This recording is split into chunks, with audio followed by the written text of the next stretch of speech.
Hi, I'm Megan. I'm Colin. And we are the hosts of Pet Sitter Confessional, an open and honest discussion about life as a pet sitter. We are brought to you today by Pet Sitters Associates and our wonderful, amazing Patreon supporters. Thank you all so much for finding value in the show and contributing every month financially. If you're listening to this, you want to learn more about that or other ways to support the show, because it's not just financially, it's sharing a show, it's finding a sponsor for the show, or just giving feedback. You can go to petsitterconfessional.com/support. So we've been starting the shows by sharing a top dog walking or pet sitting tip, and we've had some really good ones recently come from listeners. And this week, I want to give one of mine. One of my best tips for doing dog walking and pet sitting actually has nothing to do with dealing with the pets, but actually gaining entry into the home. If you are using a door code or a garage code pad, when you press the buttons, press them firmly and succinctly in the right order. Don't rush through and tap through them really quickly, because a lot of times it's not going to register. So pressing 1, 3, 5, and at that pace is going to help make sure that you have depressed in order and correctly, instead of skimming through and doing it too quickly and then it not operating or opening. I can't tell you how many times this issue comes up where it's a matter of not rushing, pressing firmly, and moving on. We talk a lot about marketing, but we want to focus today on digital marketing and how to improve that in your local area, because we need to achieve hyperlocal results. As a service-based industry, our community is essential. So we need to get out there and, yes, do boots on the ground and getting our name in print advertising. But ultimately, because it's 2023, digital marketing and digital media is very important. However, you may not want to pay for ads. We are not super fond of paying for advertising when there are so many free options out there. Yeah, thankfully, there are just so many different ways to do this these days. And this is really where the power of digital marketing comes in. Because it is digital, because it's going through the internets, there are a lot of different ways to now focus our efforts onto a lot of free resources. And so we'd like to talk about some of them today. The first one is Google My Business. And I feel like we've talked about this one a lot. Because we have. And we've had Amy Toman, who is Pet Sitter SEO. She is the SEO expert, and particularly in pet sitting and dog walking businesses. So if you don't know who she is, check her out. We've had her on a couple podcast episodes, and she is always a wealth of knowledge. And we'll have those links in the show notes so that you can listen to those past episodes with her. So if you don't know what Google My Business is, it is when you type in pet sitter near me or pet store, there are some options that come up and you see that map on the right side of your screen that has all of the different options in your area. And so each one of those businesses has a Google My Business listing. So it's a free tool that any business can have, even if you're service-based or brick and mortar, whatever it is, you can have one. And all you do is you just say, hey, Google, I am a business. You give them some of your information, and they show you on Google. Well, and that first one there is really the most important part about this, is completing your profile. That's the first step in getting the Google My Business listing, is the profile. And this is more than just your name and location. But that location part is critical because it is going to ask for an address. And there are a lot of particular components that you can and cannot use for an address. What's really important here is that you not use a P.O. box or a shared listing for the address. So like a shared office space or things like that. They want one business for one address. And it is okay to use your personal address, which I know people may be hesitant to do, but after you get it initially set up, you can hide the address by selecting that you are a service-based business, at which point it obscures the address and just sets a service area around you. But you fill out other information, like your phone number, give it a website. You can put in the category of business. The hours of operation is also really important, and a really good description of your business. This helps Google know how to surface you in relevant searches as potential customers are searching on Google. And then you're going to verify your listing. So they will send you a postcard in the mail to that address that you put in there. And you will have to type in the code into Google. They'll give you a website to go to, a code to type into that website. And then you are verified. Your business will, as soon after that, will pop up and will be searchable. And what's critical about this is that you do verify it is to prevent other people from taking control of your business listing, preventing you from changing or updating information as you need. And then similar to a social media post or a social media profile, you are able to add photos on there. And you want to make sure when you do that they are crystal clear, they are high quality, because Google likes that. They don't like blurry photos that you can't tell, is this a dog or is this a cat or what is happening in this photo. And something that Google is doing with these photos is it's not just there to make it look pretty for potential customers. Google is also now scanning these photos and looking for relevant information in the photo using artificial intelligence, such that it can tell the activity of that photo. So for doing dog walking and pet sitting services, you're going to want to upload a lot of photos of a person walking or being with a pet or a dog on a leash to show those activities, so that more than just putting in good keywords and having good text for the posts, Google can now tag the photos with relevant information and surface you when people search for dog walking. And with those photos, you can include an update as well. That's what Google My Business calls them, updates. And so it's basically what I do is basically just copy and paste your social media post from Facebook or Instagram and put it into Google, into your listing with the picture that you have for the day. You can even do this with blogs, because you can include a clickable website on there of if you want to learn more, if it's a blog, or you can do book now for your exact booking link, or they have a lot of options on there, but it's a good way for interaction within your Google My Business listing. Yeah, so getting the most out of a Google My Business listing really means making sure that things are up to date and that you're actually using this. So if your hours change, if you want to have different contact hours where people can use you, or if you're going to be away for a holiday or not taking on services for a particular time, keep that information up to date so that it is relevant. That's a really big key for the Google My Business listing, is relevant information for the people searching. You do have to be careful though, because I know that Google doesn't like you changing too much, because that can often lead to them needing to re-verify you or temporarily locking your account until you can get access to it again. So there is a fine line with this, that's for sure. Because people can review you on Google just like they can on Facebook, it is important to respond to those reviews in a timely manner, because Google likes that. They say, hey, this is an engaged business owner and we want to keep surfacing their information because they are doing a great job. Another thing to do is whenever you ask your clients for reviews, ask them to talk about the services that you offer. Obviously, you don't want to be paying for reviews or prompting them too much, but if you reach out to somebody and say, hey, I would really appreciate it if you could leave me a review about the dog walking services that I give Fluffy or Fido or whoever. That way, because Google, again, is looking for keywords, looking for good information, and they scrape not just your photos, not just your posts, but also the reviews.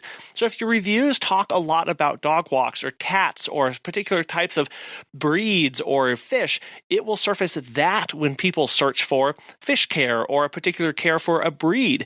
They know, oh, these people are talking about this specific thing for this business.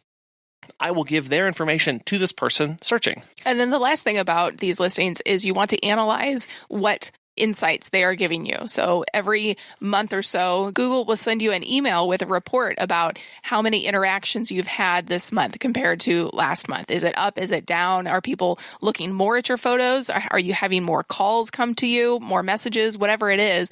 But it's important to understand, okay, am I putting out good content? Are people actually searching for what I'm offering, or are they going somewhere else? Well, that's a good point. Is it will tell you, oh, we showed your listing to people who searched these terms, basically, and then you can go, oh, man, I'm really that's a no wonder that I keep getting requests for kennels or boarding, even though I don't offer it. For some reason, Google is putting my listing up there when people search boarding or kennel near me. I wonder what it is about my listing that is doing that. So, what kind of words are people using? What kind of posts are out there? What kind of information, what kind of category and tags does my listing have on it that may be surfacing it for the wrong reasons? Along with the Googles, there is also SEO. So we've all heard about this. It's search engine optimization, and it's focusing your website and optimizing it for local searches, location-specific keywords. So if you don't have a website, I would highly suggest that you get one because it really makes you look a lot more credible, and people love to know more about you and want to know more about your business before they give you a call or send you a message. You want to make it as easy as possible for them to know the most about you. Well, and having a good website, trying to link a few of these things together, a good website will also help bolster your Google My Business listing as it starts tying more and more information there, and you can reference the two between each other. But this SEO really is focused on your website. So it's about making sure that you have good location-specific keywords on your website and on your posts and on the pages that you have there. So things that are actually relevant to you, that's a big word that's going to come up a lot when it comes to digital marketing and Surface, and especially for SEO, is relevant information. Don't just spam with a lot of things, but if you live in Austin, Texas, make sure that you have the words Austin, Texas on your website in several places in the title of each website. So if you were doing dog walking in Austin, Texas, you would the title of your webpage would not just be dog walker. It would be Austin, Texas dog walker, because Google is going to look at that information, and other search engines do this as well. They look at the title of each page of your website, and that's information that they pull first and foremost to see if there's anything relevant on there for people searching for you. Well, and Google loves to see each service has its own web page. Exactly, because that allows them to parse out and know more about you and that you're relevant to people. So if you offer wedding pet attendant services, if you offer pet taxi, if you offer dog walks, if you offer pet sitting services, if you offer overnights, if you offer grooming, make a specific page about each one of those with relevant information that people can read about you, that have words about Austin, Texas groomer, and then Austin, Texas wedding pet attendant, and then Austin, Texas. It sounds a little bit repetitive and it can get quite annoying. And that's the fine balance here, is that a well SEO optimized web page doesn't always read the best for a human. So we do have to take a little bit of creative license here and balance out going, okay, this still has to be appealing to a client. I don't just need to make it appealing to a robot or to an AI. We still need to be creative here in telling a story with this. Google also likes to see a lot of buttons to click to book you specifically. So lots of call to action buttons, whether it's contact and you can immediately call your business, or book now buttons. They love to see the call to actions. And on top of that, again, we're talking about local digital marketing practices here. Have good content on your website, not just keywords, not just tags, but good content relevant to people in your area. So if you're in Austin, Texas, make sure that you have some information about other pet-friendly Austin, Texas places or restaurants or cafes or trails or other pet sitters, groomers, trainers. All that information you can put in a blog post and then tie that link, tie that information to other information on your website as well to make sure that it's all connected. Well, and speaking of blogging, I know a lot of times people are just terrified of it and they don't know what to write about and they don't know how often to do it, and it's hard to just sit down and write about it. But you really, if you think about it, there are, what you just said there are like 8 different blogs. You can do one about Austin dog trainers, Austin groomers, Austin pet stores, Austin restaurants, whatever you just listed there. But each one of those could be a different blog for once a week or once a month, and you have an entire year's worth of content there, and you've basically killed 2 birds with 1 stone, because you've not only shouted out those businesses in your community, fostering those partnerships, but you've also increased your SEO and gotten Google to say, hey, this is a local Austin dog walker that people love and trust. And what's really cool now that you've done that, what you can do at the bottom of each one of those blogs is you can say, hey, if you're interested in this topic, you should check out this information about bakeries or this information about dog-friendly trails. And what this is called backlinking. Backlinking is linking to other pages on your website within your website. And Google loves this because it means you're referencing yourself, referencing information, and tying a lot of things together. So if you've ever read a blog and it said, hey, continue reading with the next article or keep going with this same information, that's exactly what they're doing. And we love to do this. We've actually created a page on our website that has, since we are in 2 different service areas, we have a web page for each service area that we're in with all of the relevant blogs and content for that particular service area. It's a great thing to share out on social media, which I know we'll talk about here in a little bit, but it's a great place to just centralize everything and create a lot of backlinks and good SEO content as well. And I will say that backlinking is also a term that can be applied if your information is tied to other outside resources. So not just internal links, but when you link to content that is on a local news organization or a community posting page or other businesses, now you start tying that. So Google is able to see that you are connected with others. And what it's doing is it's verifying that you are real and verifying the relevancy that you are to others. So if there is a news article that talks about great dog walking companies and they post a link to your website, well, that's a reference point for Google to go, okay, this Austin dog walking company, they are actually a dog walking company, not just because they say they're a dog walking company, but because there's a news article over here that talks about them being a dog walking company. So there's this building of criteria, there's this building of self and identity in Google that's really important for our local listings. We'd like to tell you about our friends at Pet Sitters Associates. As pet care professionals, your clients trust you to care for their furry family members, and that's why Pet Sitters Associates is here to help. For over 20 years, they have provided thousands of members with quality pet care insurance. Because you work in the pet care industry, you can take your career to the next level with flexible coverage options, client connections, and complete freedom in running your business. Learn why Pet Sitters Associates is the perfect fit for you and get a free quote at petsitllc.com. You can get a discount when you join by clicking membership Pet Sitter Confessional and use the discount code Confessional when you go to checkout. Check out the benefits of membership and insurance once again at petsitllc.com. When we talk about digital marketing, we cannot forget the social medias. Nope. So using Facebook and Instagram to really engage with your local customers. I know some pet sitters use TikTok, some use LinkedIn, some use Twitter. We have not found that those are super beneficial for our particular businesses, but you really need to know where your audience is. And that's so key, especially when we're talking about marketing here, is that there's a lot to do. There are so many options out there, which is great because, again, most of these are free, but all of them are a big time suck, or at least can be. And so really looking at social media as not just one big thing, but a bunch of little options is going to help you understand where to invest your time. Of going, okay, let's say I put 95% of my time into Facebook. Well, that seems to be paying off. So I don't need to, or right now I don't have the mental bandwidth or time in my day to expand into making TikTok videos or Instagram or LinkedIn or Twitter or whatever social media comes around the corner, but going, what can I invest in a little bit right now for at least a little bit of payoff back towards me? And then understanding, where are my clients? What kind of people am I serving? Or what kind of people do I want to serve? And where are they going to be? What kind of demographics are using each one of these social media platforms? And then that's where you know to invest your time instead of trying to think, I need to do all of this all of the time. It sometimes can feel like a drudgery when we think, I have to create content every day. It has to be new, bespoke content that I've never created before.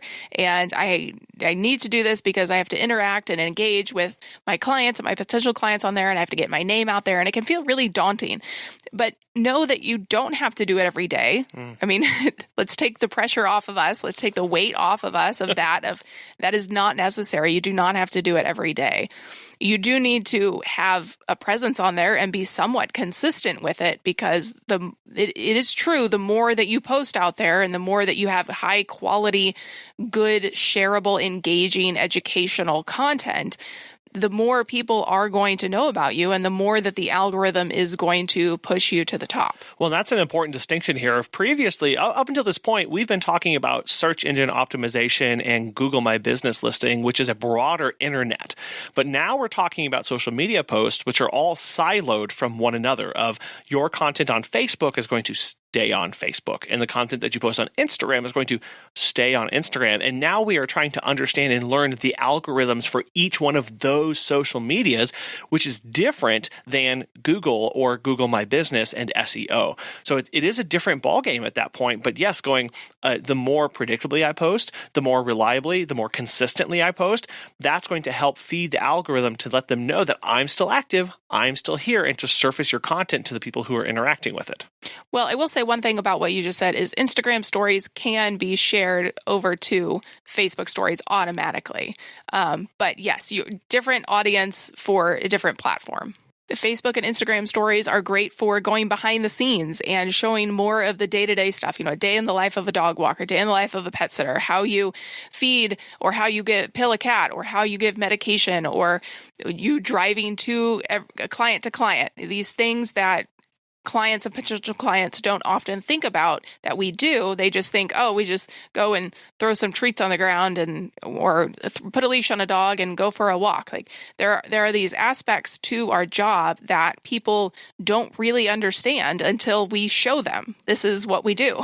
Then you can also share community events or local news or pet activities going on. So if it's the end of summer and the pools are about to close down, but your pool has a dog event, a dog dive for the last part of the pool being open, you can share that. No matter what community you live in, there are pet-friendly aspects that you can take with you and share those on social media. Well, there's a couple parts of this too. Social media is obviously meant to be engaging to people. So encourage your existing customers, your existing clients to engage with your post or share their experiences with your business, and make sure and tag you with that when they post about that. When they post a photo of their dog or their cat or getting ready to leave or whatever that is for them, encourage them to do that, to create that engagement, which social media companies really love.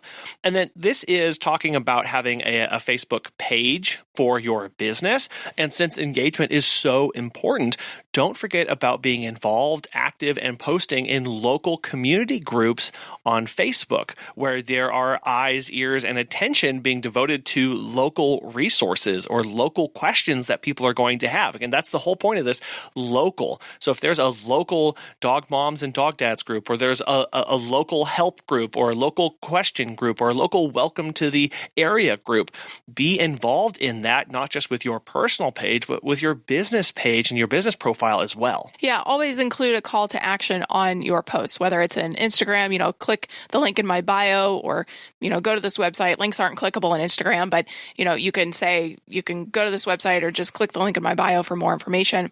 And then on Facebook, you can actually include the link.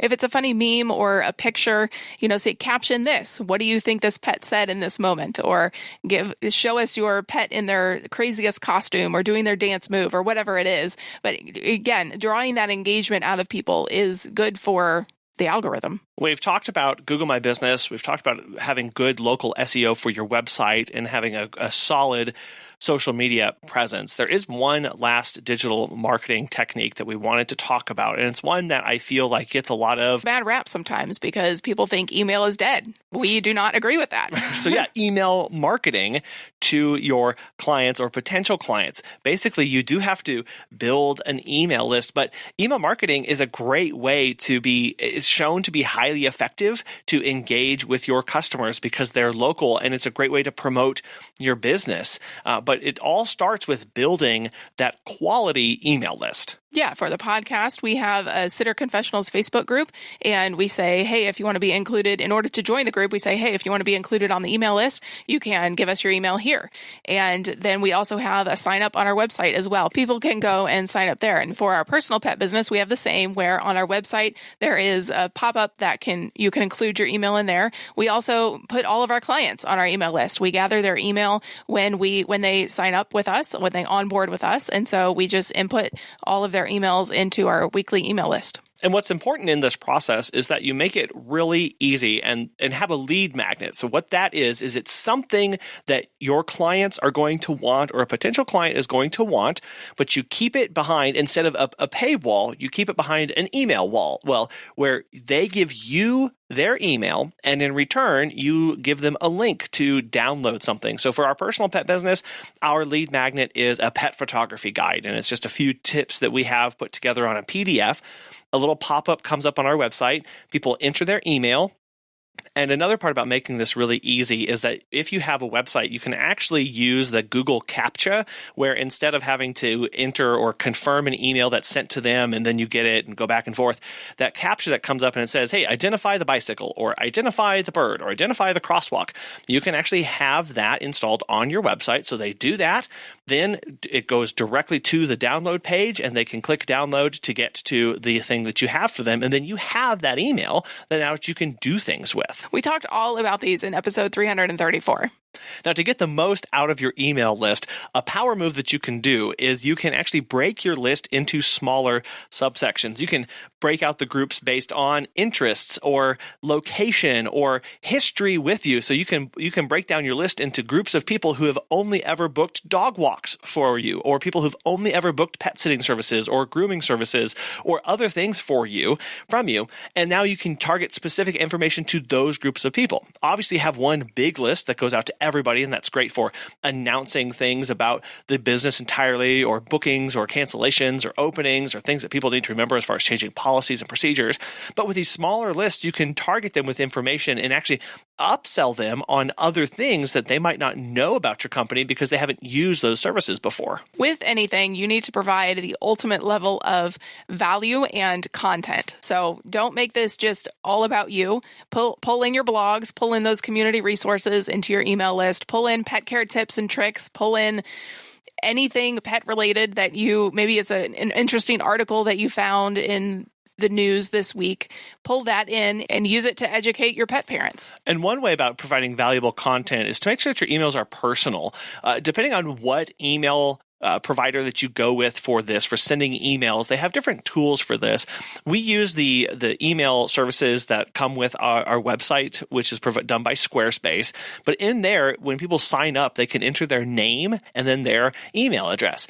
Well, when they enter their name, there's actually a special tag that I can put in an email that will include their name in the email. So if you've ever gotten an email that you've signed up after you've gotten on an email list and it says, "Good morning, Colin. Welcome to this." Well, that name there, they didn't go in, the person who sent there did not bespokely type your name in there every single time that they send out these emails to their hundreds of people. There's a special tag that you insert that, and it knows, okay, to this email, there's a first name associated with that email, and I'm going to insert it in this location.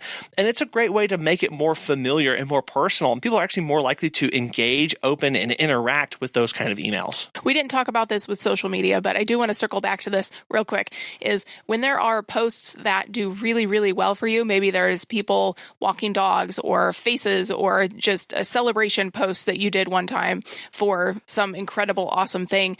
It's okay to reshare that stuff again and re-celebrate that event, or go back and say, hey, we want to acknowledge this person again, or tell about this great thing that happened. It's okay to reuse content because truthfully, there is so much content out there that probably a few weeks or a few months will go by and nobody even remembers that you posted that thing. A lot of times people will announce, I'm going away for social media and I don't know when I'll be back. And then they make a I'm back post, a few months or a few years later. And I go, oh, wow. I didn't even realize I missed you on social media because I didn't realize you were gone. There's just so much content out there. And not to get discouraged about you're going to be drowned out by everybody else, but choosing to put out valuable things, educate people, they're going to remember you. I can't tell you how many times, we don't even put a whole lot of stock or a whole lot of effort and work into our social media posts. I feel like we could do a whole lot better, but there are people who come up to us just out in the wild, in the world, and say, hey, I know you from Facebook. And so it is a good reminder that this does actually work. When you put in the effort, when you provide that value that people see, people resonate with it, it does come back tenfold. Right. So analyzing the results of what you have coming back to you is really important, of going, okay, I did this kind of post.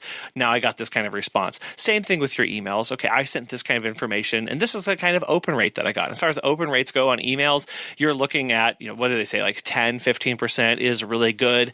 Honestly, with the kind of businesses that we run and with a small group of people who are really dedicated and love your services, you'll probably get more open rates than that, as long as you're providing good quality information and it's relevant to those people. Again, there's that word again, is relevant.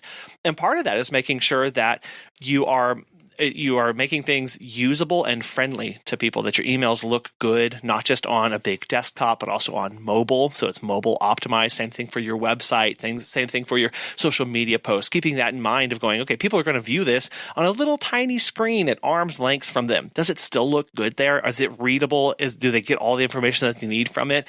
Because often we can cram too much in one little space and people are just going to skip right over that.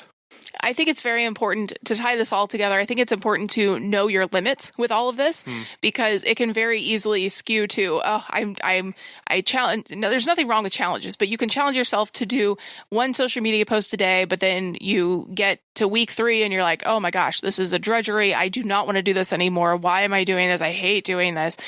And so just knowing your personal limits of going, if you set a goal for once a week emails, but that becomes too much, it's okay to take a step back. Know when you want to take something on and know when it's important to pull back, because ultimately consistency is key here. And as consistent as you can make it for people, they're going to respect you and trust you more to know that, hey, every Friday afternoon, I'm going to get this email. Or maybe they don't even realize it, but they go, oh, every week I get something from this company. Or, every day or two or, week, I get a great, awesome social media post that's really has a lot of pet care tips for me, or I get a blog that's all about cats and I have a cat. So I love getting this content from this company. Yeah, that's so important, is that recognizing that there are companies who have entire teams of people devoted to digital marketing that have degrees and training in this. And that's all they do for a full-time job. And sometimes they're only focused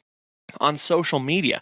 And here in this episode alone, we've talked about making sure that your Google My Business is up to date, that your website has good SEO, that you're posting regularly on social media. Now we're talking about blogging and sending out email newsletters to people. It can feel really overwhelming. Because it is really overwhelming. So finding out, where are my people? Where are my potential clients? How do I, as a business owner, want to stay in touch with them and make sure I'm having a conversation with them so that I can do it well? It is important to know your strengths and where you may not be as strong in some areas. And maybe you really still want to do that if you just hate blogs and you do not enjoy it, but you feel it's necessary and you need to get the information out there. Maybe outsourcing that to somebody else, maybe one of your employees. We have our employees write our blogs, or maybe it's just hiring a virtual assistant. There are ways to still accomplish what you want to do, even when you personally don't want to be doing it. Or maybe just recognizing, I don't want to do that and it's not going to get done. And that's okay too. We all have our strengths and we all have our ways where we connect with people. I know there are plenty of businesses who are on Facebook and that's how they communicate with their clients and that's how they send updates. And that's what they do. That is their bread and butter, is a Facebook page. Other people are on every social media platform, blogging, sending updates, and have email newsletters.